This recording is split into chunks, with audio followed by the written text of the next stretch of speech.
Hello, welcome. Welcome, how are you? Hello. Welcome, welcome. Second script line. How are you? How are you? Hello, everybody. I am literally being built from the skin out currently by these two lovely ladies. I'm going to try and make me look like my publicity photograph.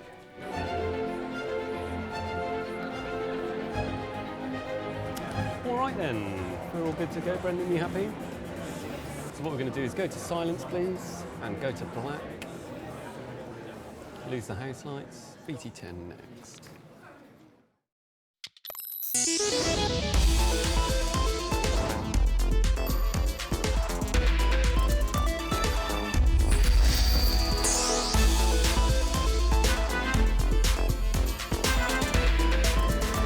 This is BBC Click Live. Please welcome your host, Spencer Kelly. Right there, hello! Welcome! Hello! Got my own floor! Welcome to Click Live! And have we got a show for you? Have we got a show for them? We have. Oh, good. We're ready to go. We've got some really amazing things for you tonight. We've got some things that make noise. We've got some things that fly. We have some things for you to taste. Some of it won't work, okay? Bear with us, because hopefully the stuff that does work, fingers crossed, a lot of it has in rehearsals, it is a world first, and you won't see this anywhere else, and no one has seen this before you. Before any of that, I have to introduce you to the other half of the show. Please welcome to the stage, Kate Russell.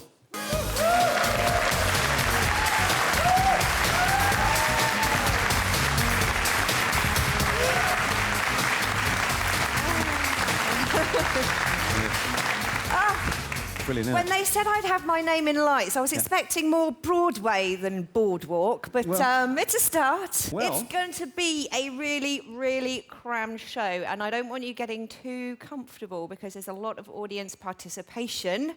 So I hope you're ready to take part. Do you want to see some tech? Good I don't stuff. believe you. Do you want to see some tech?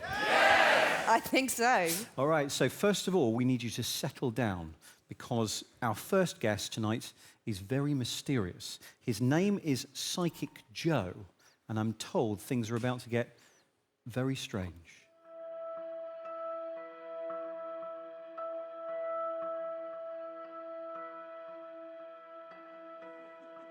Hello. Computers are a wonderful thing, but we're going to put them to one side just for the moment. I'd like to introduce you to the power of your own mind. Breathe slowly and gently, and I'll discover more about you with just a candle. Now, I sometimes get some power, some signal through, and sometimes I get things wrong. But most of the time it's right, so stay with me. I might just get pieces of information that come. I'm starting with a G. Let me just put this down for a moment. There's a G, so I'm going to start to pull something out of the audience. Hopefully, it's one of you. I'm getting a G, so let's start with a G. Yes, Rated family Gareth. members. Gareth? So that, I think this is him. Because those are two different sites. Hello, Gareth. How are you? So we have Joe, and he's going to identify some people in the audience, and he's going to pretend to read their mind by telling them things about them, by reading information from them. It's actually us researching these people online and feeding that to him through a hidden earpiece. Les. It could have been a man, but I won't make wild assertions. So, Les. Is there a Les? Leslie, welcome to the show. Glad you've got a microphone with you now. And Leslie, what can I tell you about yourself? You have, it's appropriate that I'm dressed like this because you've lived with a priest, haven't you? Have you lived with a priest? I have. That's what I'm yes. guessing. You've actually lived with a priest. She's right here. You're doesn't look like a priest at all, does she? What's your name? Andrea Priest. Andrea? Andrea Priest. Andrea Priest. Oh, right. So we're researching some of the marks in the audience right now. Zoe's identified a gentleman sat down here in the balcony just in front of us. And I've just found the address details of somebody who is sat down at the front with her partner as well. So we're researching as much as we can about the people that are in front of us. Do you have children called Jack and Sasha? We have cats called Jack and Sasha. Oh, well, it's close. It's close, isn't it? I've set up a free Wi-Fi network. Most people quite happily just click free Wi-Fi, and it says please type in your name if you want the free Wi-Fi. People type in their name, click connect, and that is how we start. We then have their name. It's the first thing to work from. Fortunately as well, because it's quite a big event, people will like the Facebook page. So there's a Facebook page, people will check in and say, oh hey, I'm at BBC Click. We can see that on Facebook publicly and openly. Is this legal? Yes, completely legal. That's a question that we get asked a lot. We're just looking at information that people have made available themselves. But congratulations on your 4-year anniversary. Round of applause, please. Is that right? 4-year anniversary? I'm getting 4. So there's kind of like 2 main lessons really. Is be careful what you're signing up for. The biggest thing that's helping us right now is people's social media profiles are open and public. You know, we're not saying don't use social media. Just check that your profile is private. I'm a complete stranger to everybody in this audience, but so far I've been able to go onto all of their profiles and look at where they were born, who they're friends with, their pictures, their statuses. And as a total stranger, you probably don't want me reading that information. So just, you know, we're not saying don't use it, just make it private so that only your friends can see. And that would protect you from all of the things that we found out so far, actually. We listen to radio, to TV, to music, to podcasts using speakers, big speakers in your house and small speakers that you wear in your ears or that are built into your smartphones. So I'm just using the perfect bit of coffee for the levitation. It has to be both kind of small but also regular, and I don't think they normally make coffee beans with levitation in mind. One of the things that Steve has been working on is ultrasounds. Okay, and we've got a few ultrasound demos here. So I tell you what, rather than explain more about it, shall we just give it a Let's just give it a whirl, yeah. Okay, so I tell you what, right, who's getting something there? Raise your hand if you can hear this, and then drop your hand as soon as you can't hear it again. So this is unusual for a speaker, because usually when you switch a speaker on, everyone can hear it. But right now, we're getting a really narrow, really focused beam of sound. Right, so if you imagine, this is a lot like a kind of flashlight. If you imagine I'm pointing a torch around the room, you know, you'd only see certain parts of it. This is the same idea, except with sound. So we're focusing the sound, and we can focus all that energy, all that sound energy in a specific place. This is the weirdest and slowest and most continuous Mexican wave I've ever seen. I have no idea what you're hearing because he's never pointed it in my direction. So, whoa! Seriously, that's what. Oh my gosh! Sorry, it's quite unpleasant, isn't it? It can make normal sounds as well, but. So ultrasound is really high frequency sound, and then you're tying other stuff into that, which you're then sending around the room. So obviously, ultrasound is out of the range of human hearing. That's pretty much the definition. We can hear up to 20,000 hertz. And anything above that is ultrasound. So obviously we can't hear ultrasound, but this is an ultrasound wave that's been combined or modulated with a audible signal. So okay, brilliant. Well, I tell you what, this is not just the only ultrasound weirdness that we've got. It gets even weirder. So plop that down, switch it off for goodness sake, and let's move over to ultrasound device number 2 that looks like it's just landed from another planet. This is incredible. Stephen, for the second time tonight, what on earth is going on? So if we get in here, you can kind of see that there's quite a regular pattern to some of these. I can't go too close because it disrupts the sound field, but maybe you can see there's a few balls kind of, and then a bit of a gap. So how are you using ultrasound to actually make stuff levitate? Well, these speakers here are all producing a big ultrasound signal that's making a standing wave, and in between the gaps of this standing wave, the balls can get trapped and they get kept in the same place. Oh, wow. Okay, well, that's fantastic. In fact, that's so amazing, Steve. I think we deserve a drink. Would you mix us one? Yes, of course, Spencer. Fantastic, right. This is the weirdest drink. We rehearsed that. Could you tell? What is this, Steve? So we've got a lovely delight for you today. It's a single grain of coffee with a drop of milk all levitating in the middle of the air. It's a latte. Just you have to have it in, though. You can't have it to go, unfortunately. Right. So I'm going to try this. My tongue's not long enough, but here we go. Right.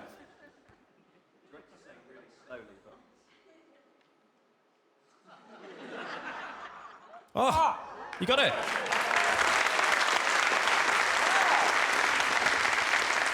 That's really coffee-y. Yeah. That's really coffee-y. That's like really strong.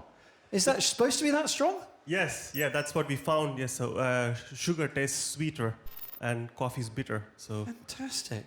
Shri, Steve, thank you very much. Round of applause for Shri, Steve, and the ultrasound latte.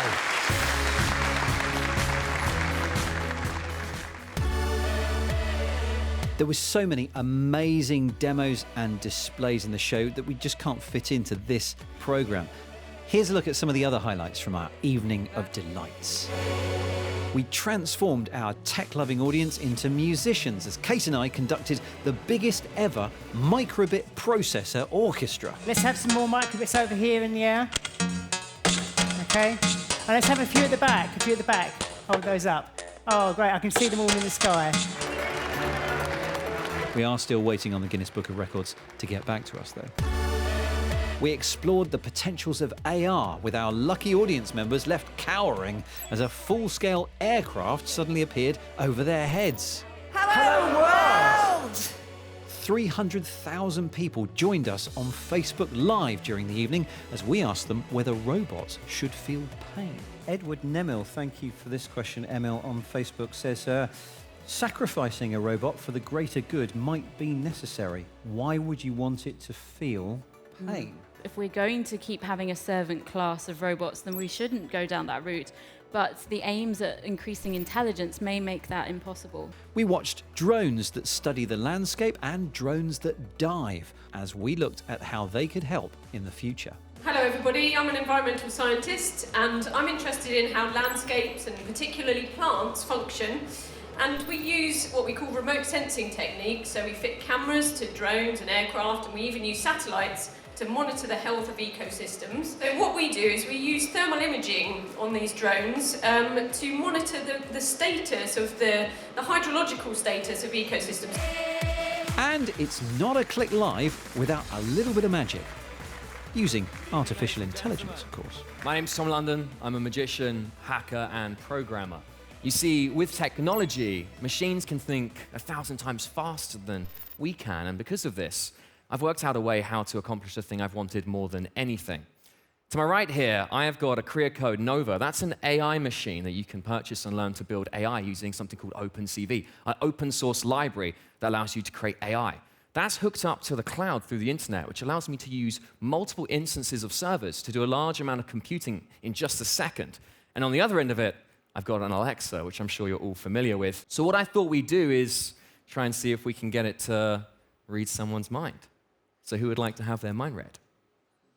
Immediately, this gentleman over here is like, yes, I definitely want to have my mind read. Do you want to have a round of applause for this gentleman as he comes on stage?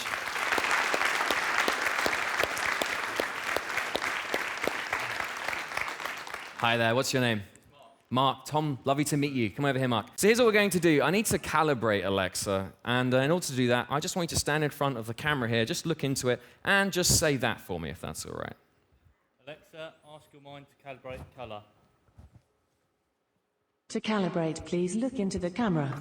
Think of the colour red. Think of the colour red. Now think of the colour black.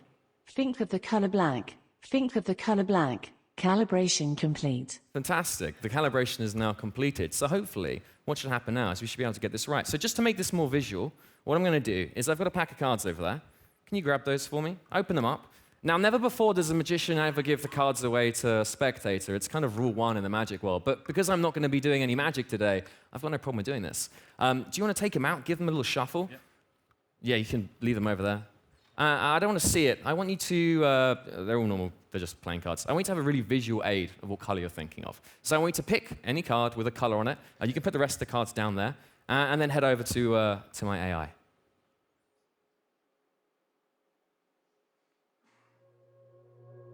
Fantastic. And if you can just stand over here and once again look at the camera. Fantastic. Now, I want you to read this out for me nice and loud. I'm going to see if we can get this to work. You ready? Okay. Go for it. Alexa, ask your mind, am I thinking of red or black? You're thinking of the colour red. Can you please show the card to the camera over there, ladies and gentlemen? It is in fact the colour red. Because I have all this computing power in my hand, we can actually try something a lot more daring. This time, would you like to pick a card, any card you like? It's up to you. Same thing again. And you can, yeah, go for it. Before we do this, just stand in front of the camera and just a little bit closer so I can see you. And I want you to read this out nice and loud. Alexa, ask your mind to calibrate playing cards.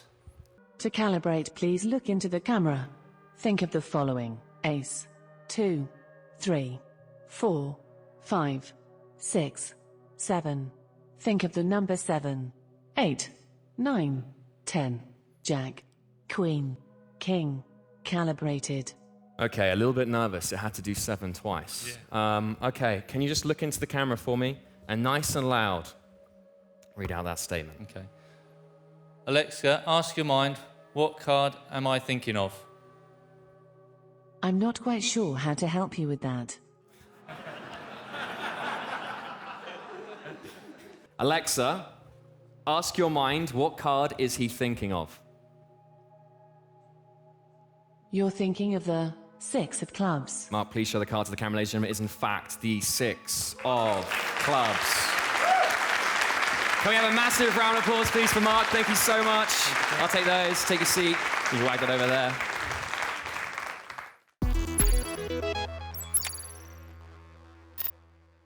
Did anyone try the drones in the media cafe before you came in? Anyone have a go at flying those drones? If you've earned your wings and you were given a gold badge with wings on, I'd like you to come to the front. You've got a chance of winning later on in the show and be part of our finale.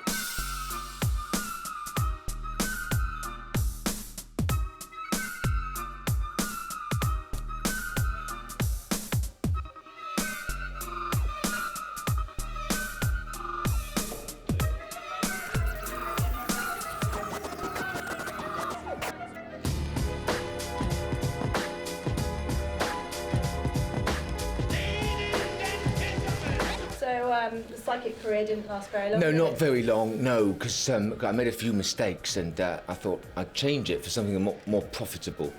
And Kate's decided that she wants a butler and they can make a lot of money in London. So I thought, we'll change and we'll see if I get more come through as a butler. But I've got cards so I know who I'm talking to this time and they're definitely going to be at the table.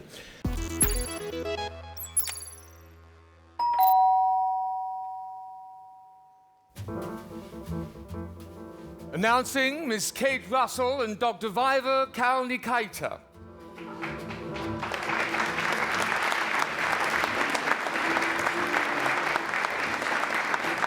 Why, thank you, Simmons. Do take a seat, Viva. Well, we have set a very special table here in the Click Live studio, and we've invited some very special guests to talk about future food. Simmons, be a good chap and deliver some simple morsels to the audience. Now, we are delivering to you some raspberries to taste. Please, if you do have food allergies, do not taste them. They may not necessarily be raspberries. But if you have no food allergies, please help yourself to a sumptuous fruit and see what you think. You're doing a terribly good job there, Simmons. Now, quick, just a nod. Do you like it? Is it tasty? So what are they eating, Viva? So they're eating 3D printed raspberry. And it's not just any raspberry. This raspberry has a special recipe. And we print it with this little printer called New Food. So we load interesting recipe that has interesting ingredients, for example, raspberry. And we design a shape on an app. And when we press play, let's start building a raspberry. Now, this is the kind of device that one could, in the future, expect to have in one's kitchen, perhaps. Exactly. We've designed it so it's very easy to clean. It takes very little space on your counter, and you can load any ingredient, any kind of liquid ingredient. It can be savory, it can be sweet, it can be even alcoholic. Oh, now that's an idea. Now, what are the nutritional implications of having 3D printed food capabilities in the kitchen at home? I mean, could we help sort of solve the nation's obesity crisis, for example? Like, I mean, Brussels sprouts, right? Who likes Brussels sprouts? I mean, I do. But if you could make Brussels sprouts taste like chocolate cake, surely that's going to be a good thing, right? Yeah, exactly. You could make things taste really delicious with the flavors that you like, but you also can tailor nutrition to make sure that you have all the right vitamins and nutrients in every single bite. So imagine having breakfast where you just take a super berry that has all the vitamins and nutrients for your day in a very tiny, very tasty flavor bite. So I'm going to try my own 3D printed raspberry. Oh gosh, oh, it's quite tart. It's giving me sucking cheeks effect. And that's brilliant and absolutely fascinating that it literally just built it here on its own. I'd like to introduce you to our head pilots for the evening. This is Jack Bishop. Jack, welcome. Thank you. OK, so can you... We're going to fill the drone cage in a second with 6 Star Wars-themed drones. Yes. OK, we've got 3 TIE fighters and we've got 3 X-Wings. Correct. OK, Yeah. can you explain why we're showing these drones, why they're easy to fly and why they're fun to watch? Sure.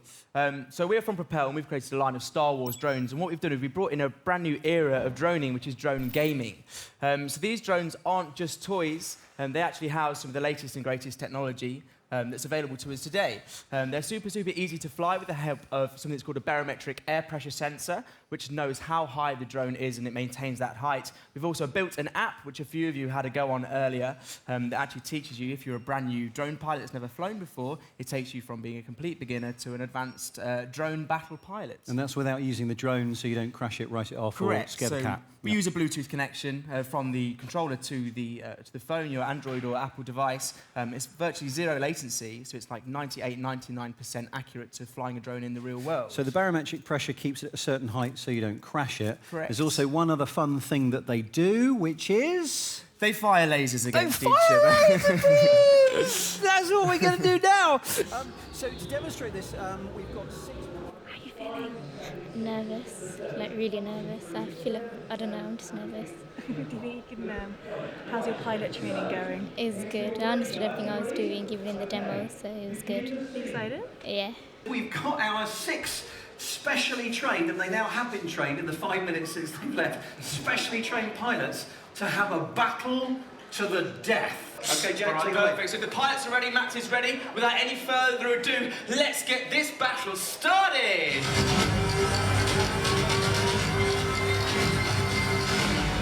Okay, so these guys are now taking off and they're firing their lasers against each other. Now, if you're paying attention to the app, you can see that these guys are actually scoring points against one another. So currently we have pilot number 1 in the lead with 2 points, and pilot number 2 also with 2 points. Now remember to keep your drone facing away from you. So these guys are all shooting against each other. Now when you see a drone shake in the air like this, that means that it's been hit. It loses a life. After you lose all 3 lives, your drone will automatically crash to the floor. So you've got pilots number 1, 2, and 4, all with the same amount of points right now. So it is all to play for. Yes, another drone in the netting. The Imperial pilots are doing awfully right now. They seem to all have crashed out, which means that the Rebel pilots are doing well. Now these Rebel pilots can be shooting against one another. So it's still got pilot number 1 and pilot number 2 in the lead so far. So remember, you can shoot against each other. Oh no! We've got 1 for drone still in the air, which means our winner is a Rebel pilot! Right,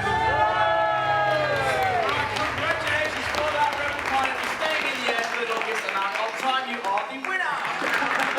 I think nearly everything works as well, but that is it for tonight. I've had a ball, you've had a ball. It's been absolutely amazing. BT-17 Katy Perry underneath, please. Have you had a good time? Yeah! Thank you very much for watching, and we will see you soon. Goodbye. We'll tag it.